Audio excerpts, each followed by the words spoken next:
Shalom, selamat pagi Bapak Ibu Saudara-saudari yang dikasihi oleh Tuhan Yesus Kristus. Pagi hari ini kita akan belajar firman Tuhan dari Mazmur 32 ayat 1 dan 2. Demikian bunyi firman Tuhan, berbahagialah orang yang diampuni pelanggarannya, yang dosanya ditutupi. Berbahagialah manusia yang kesalahannya tidak diperhitungkan Tuhan dan yang tidak berjiwa penipu. Saudara yang dikasih oleh Tuhan Yesus Kristus, di dalam perjanjian lama kita itu seringkali membaca tentang tabut perjanjian. Di atas tabut perjanjian tersebut terdapat penutup yang disebut tutup perdamaian. Juga engkau harus membuat tutup perdamaian dari emas murni, 2,5 hasta panjangnya dan 1,5 hasta lebarnya. Demikian firman Tuhan dari Keluaran 25 ayat 17. Saudara, tutup perdamaian itu adalah lambang di mana Allah mencurahkan rahmat dan kasih-Nya. Seringkali diartikan sebagai penutup dosa.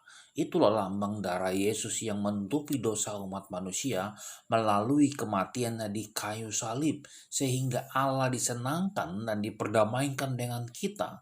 Sebab hutang dosa manusia telah dibayar lunas oleh Yesus. Yesus telah menjadi korban perdamaian sehingga keselamatan tersedia untuk semua orang, termasuk saudara dan saya. Allah adalah pribadi yang maha suci, saudara.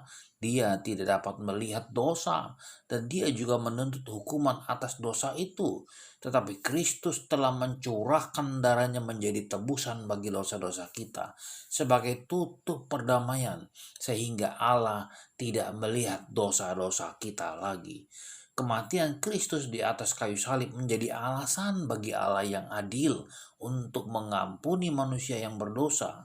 Sekalipun dosamu merah seperti kirmisi, akan menjadi putih seperti salju. Sekalipun berwarna merah seperti kain kesumba, akan menjadi putih seperti bulu domba. Demikian kata Yesaya 1 ayat 18. Saudara yang dikasih oleh Tuhan Yesus Kristus, Yesus Kristus telah menebus dosa-dosa kita.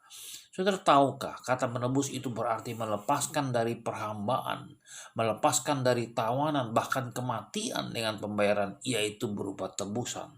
Darah Kristus telah menjadi tebusan kita yang dipersembahkan kepada Allah, supaya kita dilepaskan dari dosa dan maut. Artinya, Yesus telah mengambil tempat kita, menanggung hukuman dosa kita dan mati menggantikan kita orang yang berdosa ini.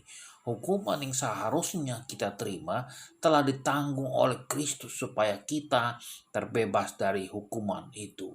Sudah dikasih oleh Tuhan Yesus Kristus, Dia adalah Allah yang bertata di dalam kerajaan surga. Dia adalah Allah yang tidak layak untuk datang ke dalam dunia ini, tetapi Dia mau datang ke dalam dunia ini. Bahkan Dia dikorbankan di kayu salib, supaya Dia Allah yang tidak berdosa itu mau menerima upah dosa itu dalam maut. Supaya apa? Supaya kita yang berdosa ini menjadi tidak berdosa. Dia sudah mengambil hukuman dosa itu daripada kita, saudara. Oleh karena itu, saudara, jangan sekali-sekali memandang remeh akan pengorbanan Kristus di kayu salib itu, di mana Kristus menjelma menjadi manusia, supaya Dia mati menggantikan kita. Sebab hanya Dialah manusia yang benar-benar suci tanpa cacat. Saudara, mari kita ingat-ingat baik-baik bahwa Kristus mengorbankan nyawanya menutupi dosa-dosa kita, sehingga keselamatan diberikan kepada orang-orang berdosa yang mau bertobat dan percaya kepadanya. Selamat pagi, selamat berkarya, dan Tuhan berkati.